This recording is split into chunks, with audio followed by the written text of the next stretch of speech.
O preço do sim.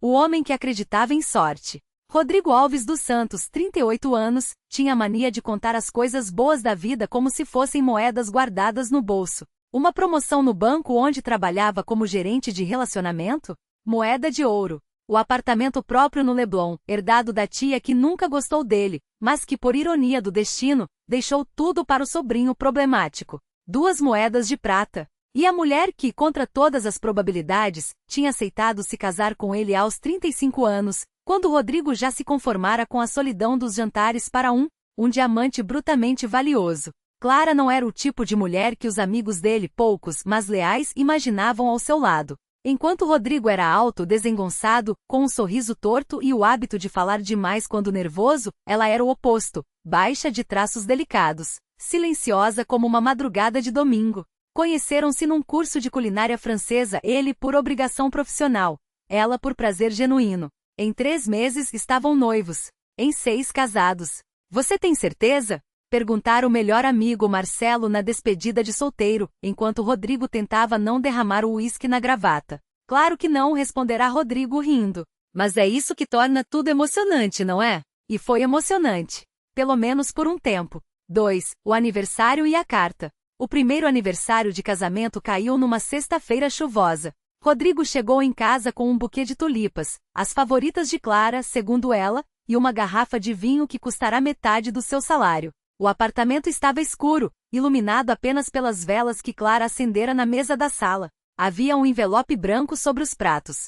Feliz aniversário, amor, disse ela, beijando-o na bochecha antes de se sentar. Rodrigo abriu o envelope. Dentro, uma carta escrita à mão com a caligrafia perfeita de Clara. Rodrigo, hoje faz 1 ano que eu disse sim, mas você nunca soube o verdadeiro preço desse sim. Minha mãe pagou por ele. Não com dinheiro, embora isso também tenha acontecido. Ela pagou com a única coisa que eu sempre quis, a liberdade dela. Quando nos conhecemos, mamãe estava doente. Muito doente. O tratamento experimental nos Estados Unidos custava uma fortuna, e ela não tinha seguro. Você, sem saber, era a solução. Sua estabilidade financeira, seu apartamento, seu sobrenome respeitável. Tudo isso era a garantia de que se eu me casasse com você, ela teria o que precisava. Minha mãe fez um acordo comigo, ou eu aceitava sua proposta ou ela morreria sem lutar. Eu não te amo, Rodrigo. Nunca amei. Mas salvei a vida dela. E por isso não me arrependo. Clara! A folha tremia nas mãos dele. O vinho, intocado, soava sobre a mesa. Você leu? Perguntou Clara, secando os lábios com o guardanapo. Rodrigo engoliu em seco. Tudo. Ela não chorou. Não se desculpou. Apenas esperou. E foi isso mais do que as palavras que o destruiu. 3. A noite em que o mundo virou de cabeça para baixo. Rodrigo não gritou. Não quebrou nada. Saiu do apartamento sob a chuva e caminhou até a praia do Leblon, onde a areia molhada grudava nos sapatos de couro. Ligou para Marcelo. Ela me pagou para se casar comigo, disse, a voz rouca. Silêncio do outro lado. Não literalmente. Mas é a mesma merda. Marcelo chegou em 20 minutos com uma garrafa de cachaça e a expressão de quem já tinha ouvido histórias piores, o que para Rodrigo era impossível. E agora? Perguntou o amigo, enquanto as ondas quebravam a poucos metros deles. Agora? Rodrigo riu, um som seco. Agora eu preciso saber uma coisa. Ela mentiu sobre o resto também? Porque havia algo que a carta não explicava. Os jantares que Clara preparava só para ele, as noites em que ficavam acordados vendo filmes ruins, o jeito como ela segurou sua mão quando ele foi operar o apêndice. Aqueles detalhes não cabiam na fria transação descrita no papel. Ou cabiam? 4. A verdade que ninguém quer ouvir. Rodrigo voltou para casa às 3 horas da manhã. Clara estava na cama, de costas para ele, mas ele sabia que ela não dormia. Sua mãe está melhor? Perguntou, tirando o paletó molhado. Ela virou lentamente. Sim. E se eu te desse o divórcio agora? Ela perderia o tratamento? Clara hesitou. Não. O dinheiro já está garantido. Ela assinou um termo. Não pode me forçar a ficar. Rodrigo sentou na beira da cama. O colchão afundou com seu peso. Então por que você ainda está aqui? Ela não respondeu. Mas seus dedos, sem que percebesse, apertaram o lençol. Eu te odeio, sussurrou Rodrigo. Clara fechou os olhos. Eu sei. E foi aí que ele entendeu. O ódio era o sentimento mais fácil. Porque debaixo dele, escondido como um tumor, havia outra coisa. Algo que doía muito mais. Algo que se parecia com alívio. 5. O desfecho que não termina. Na manhã seguinte, Rodrigo acordou sozinho. Clara havia deixado as chaves sobre a pia da cozinha, ao lado de um cheque nominal a ele, a devolução simbólica, como escreveu no bilhete, do que ele havia gasto com ela naquele ano. Ele rasgou o cheque, não por orgulho, mas porque de repente percebeu que não queria mais contar moedas. Naquela tarde foi ao banco e pediu demissão. Vendeu o apartamento. Comprou uma passagem para Lisboa, um lugar que Clara uma vez disse que queria conhecer, não para segui-la, mas para ver se, longe dali, conseguia parar de se perguntar: será que em algum momento ela quase me amou?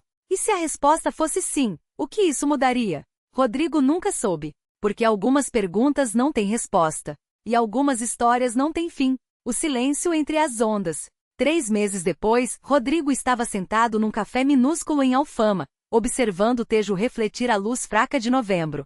O cheiro de pastéis de nata misturava-se ao sal do rio, e ele pensava em como era estranho que mesmo a milhares de quilômetros de distância, ainda sentisse o peso da ausência de Clara como uma pedra no bolso. Não a procurara. Não fora aos lugares que ela mencionara em conversas antigas, o miradouro de Santa Luzia, a livraria na Rua das Portas de Santo Antão, o bar onde fado era cantado por uma mulher de voz áspera como lixa. Evitava como se pisar aqueles mesmos chãozinhos fosse uma traição ao vazio que agora o habitava. Até que, numa tarde de chuva miúda, conheceu Marta. Ela não era como Clara. Não tinha os mesmos gestos precisos, nem a mesma maneira de rir como se guardasse um segredo. Marta era uma bióloga marinha que estudava o comportamento das baleias nos Açores, e falava com as mãos, como se as palavras não dessem conta do que queria dizer. Encontrarão-se por acidente. Ele perdido entre ruas íngremes, ela, carregando uma caixa de amostras de plâncton que escorregara de suas mãos. Desculpe, disse Rodrigo, agachando-se para ajudar. Não tem problema. O mar já me ensinou que tudo que cai, um dia volta de outra forma, respondeu ela, secando as mãos moladas na calça jeans. Não houve paixão imediata.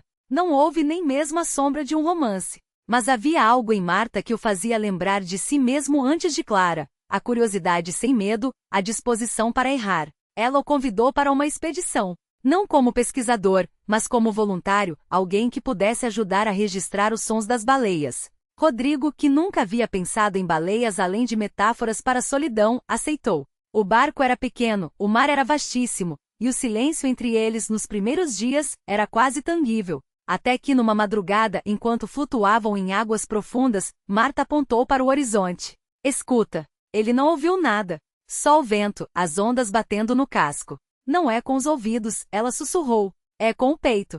E então Rodrigo sentiu uma vibração longa, grave, como se a terra estivesse respirando debaixo d'água. O canto de uma baleia jubarte, tão profundo que mais parecia um lamento do que uma canção. Elas viajam milhares de quilômetros só para cantar, disse Marta. E ninguém sabe direito por quê. Talvez só para saber que não estão sozinhas. Rodrigo pensou em Clara. Pensou no cheque rasgado, no apartamento vendido, na passagem comprada sem destino certo. E pela primeira vez em meses, não se perguntou se ela o amara. Perguntou-se em vez disso. E se eu também estiver cantando sem saber? Marta não era a resposta para nada. Mas naquela noite, enquanto o barco balançava suavemente e as estrelas pareciam mais próximas do que nunca, Rodrigo entendeu que algumas perguntas não precisavam de resposta. Precisavam apenas de alguém que as ouvisse. O silêncio entre as ondas. O barco ancorou perto de um recife de coral que emergia como uma cicatriz verde esmeralda no azul escuro. Marta desceu primeiro, com os pés descalços afundando na areia úmida de uma praia que não constava em nenhum mapa. Rodrigo a seguiu, sentindo o sal grudar na pele como uma segunda camada, como se o mar quisesse marcá-lo. Aqui não tem rede, ela avisou, apontando para o horizonte vazio. Se a gente se perder, ninguém vem buscar. Ele não respondeu. Não era um aviso, era um convite. Caminharam até onde a terra se rendia à água, e foi então que Rodrigo viu, entre as pedras meio enterrada, uma garrafa de vidro com algo dentro. O rolha estava selado com cera, amarelada pelo tempo. Marta pegou, soprando a areia que grudava no pescoço estreito. Não abre, disse, balançando o objeto contra a luz do entardecer. Tem uma coisa escrita aqui. Rodrigo estendeu a mão, mas ela afastou a garrafa, como se temesse que ele a quebrasse. Para quem ainda acredita que o mar guarda segredos, leu em voz baixa. Não tem assinatura. Pode ser de qualquer um. Ou de ninguém. Ou de alguém que queria ser esquecido. Ela retrucou, guardando a garrafa na mochila. Naquela noite, enquanto Marta dormia enrolada em um cobertor improvisado com uma lona, Rodrigo ficou acordado, ouvindo o barulho das ondas quebrando contra o casco do barco. Pensou em Clara novamente, mas desta vez não doía. Era como lembrar de um filme que tinha visto há muito tempo. As cenas mais intensas já não o pertenciam. Foi então que notou o brilho. Algo no fundo do mar, perto da popa, refletia a lua em pulsos intermitentes. Não era um peixe, não era lixo. Era metálico. E estava se movendo contra a correnteza. Rodrigo se inclinou, a água gelada lambendo seus dedos quando tentou alcançar. O objeto sumiu. Ele esperou, contendo a respiração, até que o brilho voltou, desta vez mais perto, como se algo tivesse decidido se deixar encontrar. Quando seus dedos fecharam em torno do que quer que fosse, uma dor aguda percorreu seu braço, como um choque. Não era eletricidade. Era mais antigo que isso. Mais vivo. E então o mar se aquietou. Até as estrelas pareceram prender a respiração. Marta acordou com o grito que Rodrigo não soltou. Ela o encontrou ajoelhado na areia com as mãos tremendo e algo brilhante, uma espécie de concha metálica, gravada com símbolos que não pertenciam a nenhuma língua conhecida, sangrando entre seus dedos. "O que você fez?" Ela sussurrou, mas não era uma pergunta. Era o tipo de medo que vem quando você percebe que às vezes as coisas respondem. E o mar, que até então tinha sido apenas água e sal, agora observava. O silêncio que veio depois. A concha não sangrava. Era o mar que chorava. Rodrigo sentiu o peso daquilo em suas mãos, não pelo metal, mas pela memória que ele carrega. Os símbolos não eram letras, eram cicatrizes de algo que havia sido rasgado do fundo. Cada linha se movia sutil como se respirasse. E quando ele tentou soltá-la, a pele se colou ao objeto, resistindo. "Não é seu", disse uma voz que não era voz. Marta recuou, os pés afundando na areia úmida. Não era o vento que falava. Era o silêncio entre as ondas, agora denso como melancolia. O ar cheirava a ferro e a algo mais antigo. O cheiro de coisas que deveriam ter morrido, mas teimaram em ficar. "Nós temos que devolver", ela murmurou, mas já sabia que não era tão simples. Porque o mar não pede de volta. Ele toma. E então as luzes começaram a apagar. Não as estrelas. Não a lua. Mas as luzes dentro delas, pequenos pontos de claridade que piscaram e se foram, como velas sopradas por um hálito invisível. A praia ficou mais escura do que deveria. O horizonte, que antes era uma linha nítida, agora se desfez em névoa, como se o mundo além daquela areia tivesse sido apagado. Rodrigo sentiu a concha pulsar. Não era um ritmo regular. Era uma contagem regressiva. 3, sussurrou o mar. Marta não ouviu a palavra. Ouviu o som de algo grande se arrastando nas profundezas, algo que não nadava, mas caminhava sobre o leito oceânico, com passos que faziam a água tremer. 2, desta vez, a voz veio de dentro da concha. Rodrigo tentou jogá-la ao chão, mas seus dedos não obedeceram. A pele ao redor do objeto já estava cinza, como se o tempo estivesse sendo sugado dali, deixando apenas o esqueleto da matéria.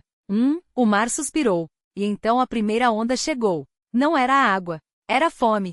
Uma parede negra, espessa como óleo, se ergueu no horizonte e avançou, devorando a areia, os seixos, os restos de uma fogueira apagada há décadas. Não fazia barulho. Não precisava. O terror já havia calado qualquer som. Marta puxou Rodrigo pelo braço, mas ele não se mexeu. Seus olhos estavam fixos na concha, que agora brilhava com uma luz doente, verde musgo, como a bioluminescência de coisas que nunca deveriam ter visto à superfície. Ele não é mais ele, ela entendeu, tarde demais. Porque Rodrigo sorriu. E não era seu sorriso. "Você deveria ter corrido", disse com uma voz que pertencia ao fundo do oceano. A onda tocou seus pés. E o mundo parou de girar. A concha não brilhava mais. Agora respirava. Um ritmo lento, úmido como pulmões encharcados de sal. Marta sentiu o cheiro antes de ver. Algas podres, carne apodrecendo em pressão abissal, algo que não era morte, mas antigo, demasiado antigo para ter nome. O ar ficou denso, grudento, como se o próprio oxigênio estivesse sendo sugado para dentro daqueles poros luminosos na concha. Rodrigo, o que usava a pele de Rodrigo, abriu a boca. Não para falar, para desdobrar. Sua mandíbula se esticou além dos limites humanos, a pele rachando em linhas negras que sangravam uma água escura, quase preta. Dentro daquela garganta agora sem fundo, algo se mexia. Não dentes. Não língua. Filamentos. Finos como cabelos de anêmonas tremulando em busca de correntezas que não existiam ali. Eles se estendiam para fora para ela e Marta soube com uma certeza que queimou suas entranhas, que aqueles fios não queriam tocá-la. Queriam entrar. Ainda dá tempo, sussurrou uma voz atrás dela. Marta girou. Não havia ninguém. Só a onda, agora a poucos passos, sua superfície se contorcendo como se milhares de coisas nadassem sob ela, ansiosas para emergir. Mas o som tinha vindo do chão. A areia se moveu. Não como terra cedendo, mas como pele. Grãos se rearranjando, formando sulcos que pulsavam em padrões geométricos, espirais dentro de espirais, um labirinto vivo. No centro, algo brilhava, não uma concha, mas um olho. Grande como uma moeda, úmido, com uma íris dividida em duas metades desiguais, uma azul elétrico, a outra do mesmo verde musgo da concha de Rodrigo. Piscou. Corra para o farol, a voz sibilou, agora vinda de todas as direções, como se a praia inteira falasse. Ele ainda está dormindo lá.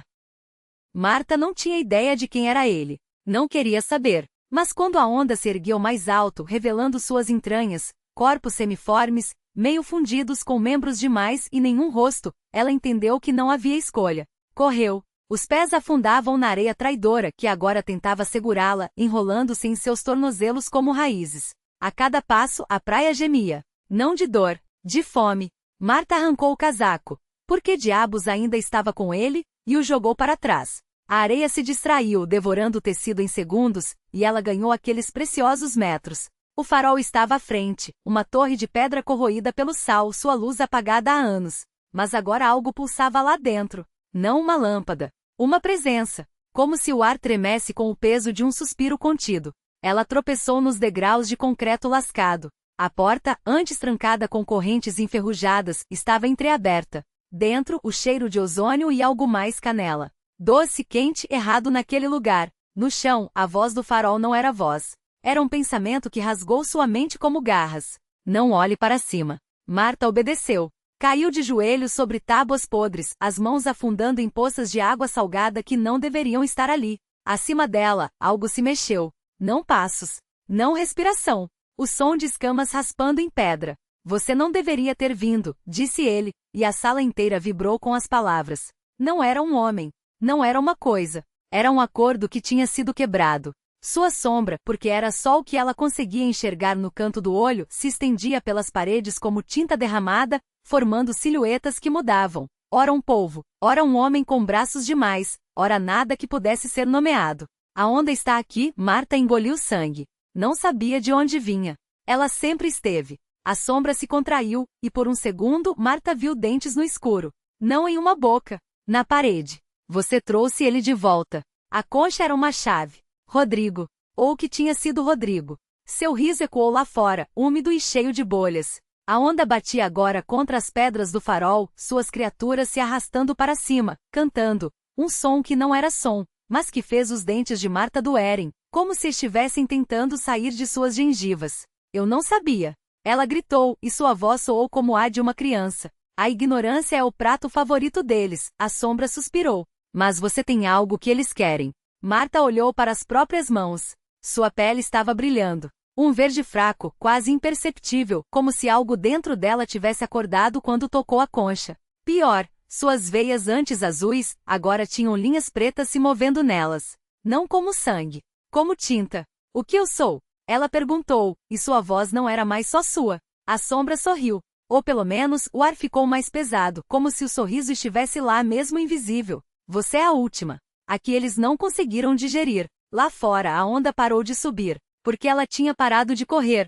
O mar não esperava. Nunca espera. Marta sentiu o chão tremer quando suas veias pretas atingiram o pulso. Não era dor, era fome. A mesma fome que a concha sussurrava quando pressionada contra sua orelha, a mesma que agora subia por sua garganta como um enxame de abelhas silentes. A última a sombra repetiu, e desta vez sua voz era um coro de vozes, todas falando ao mesmo tempo, todas com fome. Eles te engoliram inteira, mas você não quebrou. Agora você é o que sobrou, a digestão que virou dente. Marta fechou os olhos. Lembrou-se da infância, das ondas batendo nos seus pés enquanto recolhia conchas, do sal no ar, do medo que nunca tinha nome. Agora tinha. Eles eram medo. E ela era a sobra dele. Quando abriu os olhos, o mar tinha recuado. Não por medo, mas por reconhecimento. As ondas se curvaram como criaturas vivas, expondo o fundo lodoso onde milhares de conchas iguais à sua brilhavam, todas rachadas, todas vazias.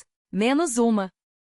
Ela caminhou até a praia. A areia não afundava sob seus pés, afundava dela, sugada por veias que agora serpenteiam pelo chão como raízes negras. Ao pegar a concha intacta, ouviu o som de algo se partindo dentro de si. Não ossos, cascas. A ignorância é o prato deles, a murmurou, e desta vez foi ela quem sorriu. Mas a fome é minha. Quando levou a concha aos lábios, não foi para ouvir o mar, foi para devolvê-lo. E o mundo tremeu quando o oceano, pela primeira vez em milênios, gritou de volta.